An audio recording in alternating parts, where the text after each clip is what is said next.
నేను సత్యమేవ జయతే అహింస అనేది నమ్ముతాను.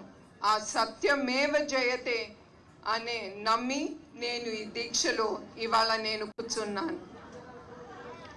అట్లానే మీ అందరికీ తెలుసు, నందమూరి తారక రామారావు గారు ఆ బాటలోనే ఆయన తెలుగుదేశం పార్టీ ప్రజల కోసం నిర్మించారు. అట్లానే ఆయన మీ అందరికీ తెలుసు, ఆయన చాలా డిసిప్లినేరియన్, ఆయన నీతి నిజాయితీవంతుడని. ఆ నీతి నిజాయితీవంతుడి కిందనే మా కుటుంబం ముందుకెళ్ళింది. అట్లానే కూడా పార్టీ కూడా ముందుకు తీసుకెళ్లారు ఆయన.